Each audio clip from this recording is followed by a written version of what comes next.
रक्षा बकासूर आणि त्याचा नंबर आलेला त्याचं नाव रक्षा सुरवर.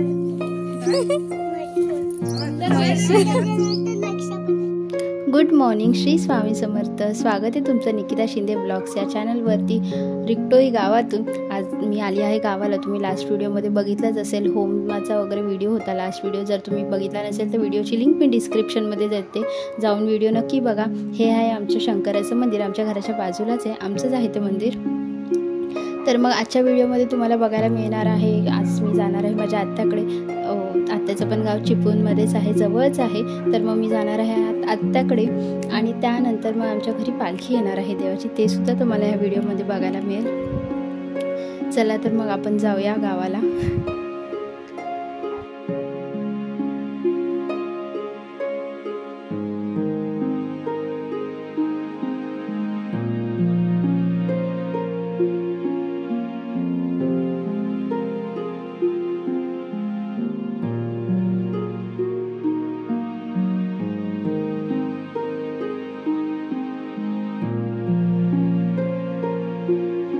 त्याच्या घरी एंट्री केल्या केल्या घराच्या बाहेर अशी छान मस्त अशी फुलांची झाडं लावली.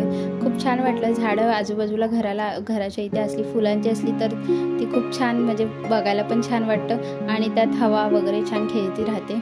एंट्री केल्या केल्या अशी छान वेगवेगळी फुलांची वगैरे झाडं आहेत. मी खूप वर्ष आधी आली होती आत्याकडे, त्यामुळे ह्यांनी हे जे नवीन घर बांधले ते पण माझ्यासाठी सुद्धा नवीन आहे, कारण त्यांचं जुनं घर होतं तेव्हा मी आली होती. खूप छान वाटते, खूप दिवसांनी येऊन खूप एक्सायटेड आहे मी.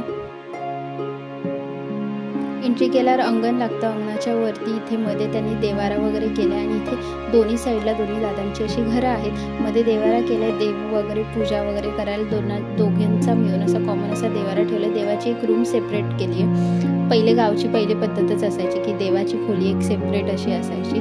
आजकाल जागा कमी असते त्यामुळे कुठे देवाची खोली अशी सेपरेट केली जात नाही, तर गावच्या ठिकाणी अशा अजून पद्धती सुद्धा पाहायला जातात.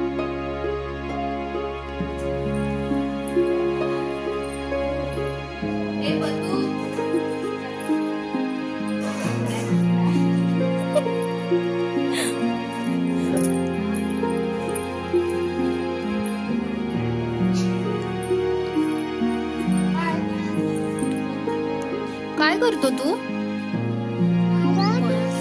रक्षा बकासूर आणि त्याचा नंबर आलेला त्याचं नाव रक्षा सुरवर.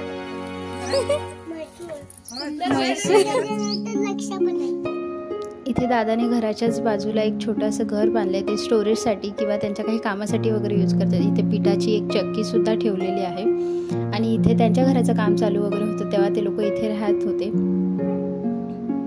घराच्या बाजूलाच आहे, घराच्या आजूबाजूला छान स्पेस आहे आणि त्या व्यतिरिक्त दादाने छान अशी आंब्याची झाडं वगैरे लावलेली आहेत. खूप छान वाटलं तिथे बघून आणि एवढा गारवा होता, एवढा उन्हात सुद्धा तिथे छान वाटत होतं, कारण झाडं घराजवळ असली तर मग छान वाटतं. छान थंड आणि आंबे सुद्धा खायला मिळतात, ती गोष्ट वेगळी छान वाटत होतं. वेगवेगळ्या प्रकारची कलमी झाडं वगैरे त्याने लावली होती. आणि त्याच्या घराच्या मागच्या साईडने, दादाच्या घराच्या मागच्या साईडने छान सह्याद्री पर्वत वगैरे दिसतो आणि त्याने मिरची वगैरे अशी सुद्धा जी घरात भाज्यांमध्ये यूज करू शकतो अशा गोष्टींची सुद्धा घराच्या मागच्या साईडला झाडं लावून ठेवली आहेत वेगवेगळी. दादाच्या घरानंतर आम्ही संध्याकाळी आलो आणि नेक्स्ट डे आमच्या घरी पालखी होती. पालखी यायच्या आधी इथे सेंटरला अशी देवीची ओटी वगैरे ठेवतात आणि असं अंथरून मग रांगोळी वगैरे छान काढली जाते. पालखी यावर्षी आमच्याकडे रात्री येणार होती. 5चा टायमिंग दिलेला, पालखी येईपर्यंत 9 वाजलेच, त्यामुळे लेट झालाच थोडा, पण छान मस्त वाटत होतं. तयारी संध्याकाळपासून नुसती गडबड चालू होती तयारीची. घराचं आमच्या सध्या काम चालू आहे. फायनल जेव्हा काम कंप्लीट होईल तेव्हा मी एक डिटेल व्हिडिओ बनवेल घरावरती.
पालखीचे पाय पुसून आरती वगैरे करून पालखीला घरात घेऊन आपण जे मांडलेलं असते, जिथे ओटी वगैरे ठेवलेली असते तिथे पालखी ठेवली जाते.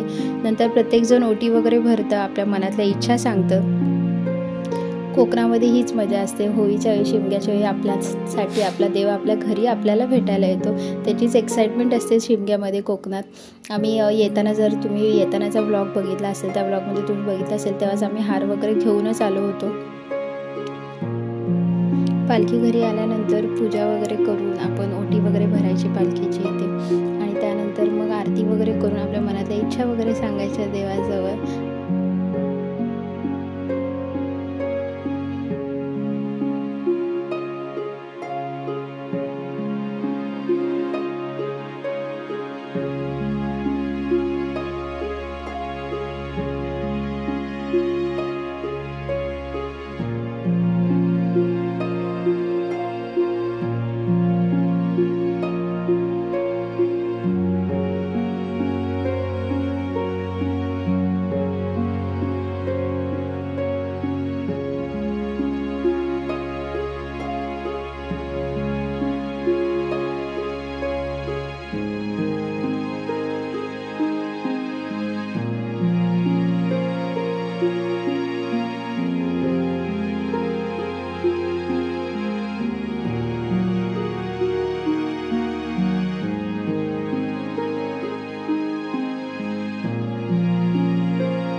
खाली पत्ती लागेल ना.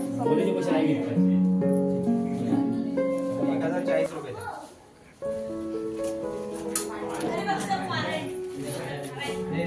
उलटा कसा दोघांनी 20-20 रुपये द्या.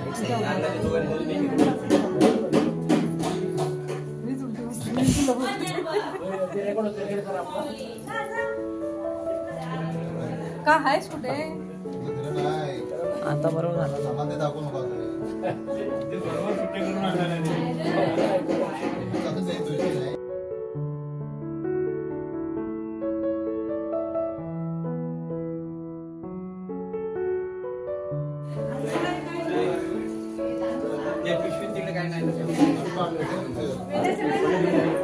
अगरबत्ती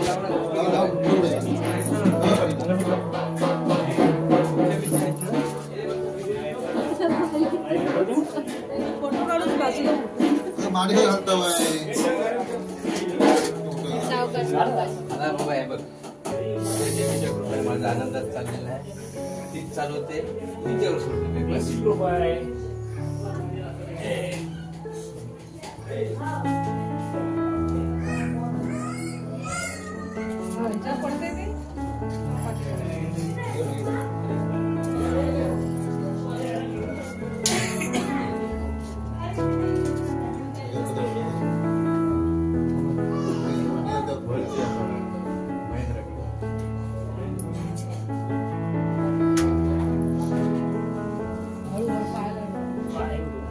चांगली एक्सरसाइज करतो.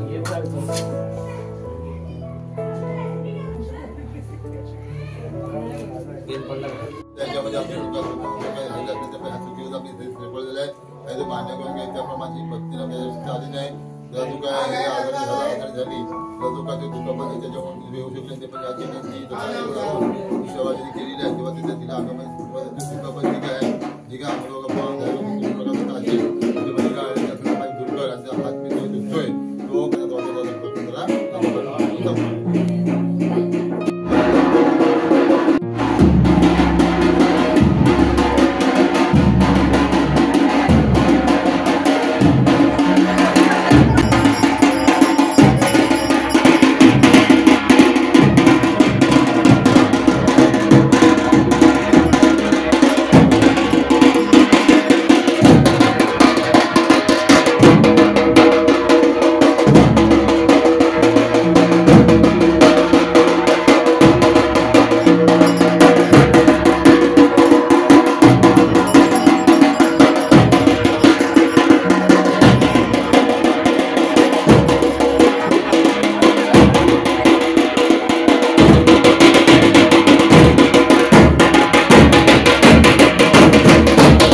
रात्री पालखी वगैरे येऊन गेल्यानंतर आम्ही दुसऱ्या दिवशी सकाळी निघालो. सकाळी जरा लवकरच निघालो कारण नंतर ट्रॅफिक वगैरे होते, उशीर होतो आणि नंतर उन्हातून ट्रॅव्हलिंग करायला खूप कंटाळा येतो.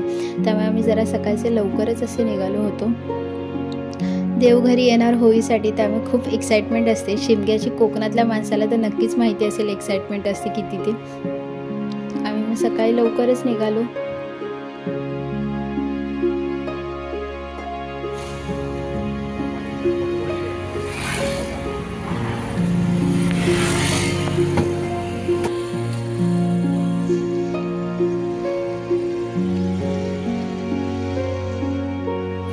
पेन ते पनवेल जो हायवे आहे त्याच्यामध्ये जो ढाबा आहे, आम्ही जेव्हा गावी जात होतो, तुम्ही ब्लॉगमध्ये बघितलंच असेल, ज्या ढाब्यामध्ये आम्ही जेवलो होतो, आम्हाला जेवण खूप आवडलं. त्यामुळे आम्ही रिटर्न येताना सुद्धा त्याच ढाब्यामध्ये गेलो होतो जेवायला.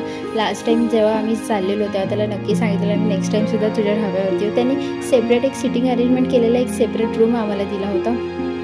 खूप छान होतं, जेवणसुद्धा छान होतं आणि जास्त स्पायसी नाही आणि आपल्याला हव्या त्यानुसार पद्धतीने बनवून देतात आणि रिजनेबलसुद्धा आहे, की असंही नाही की कॉस्ट जास्त आहे.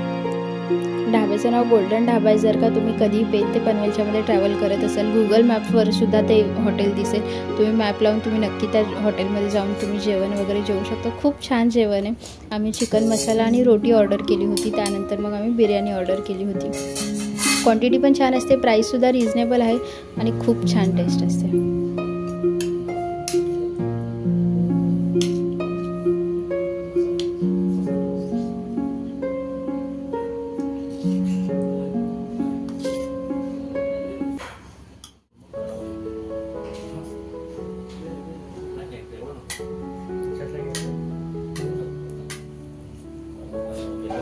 असा होता आमचा होळी स्पेशल ब्लॉग. आमच्या घरी पालखी वगैरे आली होती त्याचा स्पेशल ब्लॉग. असा कसा वाटला तुम्हाला?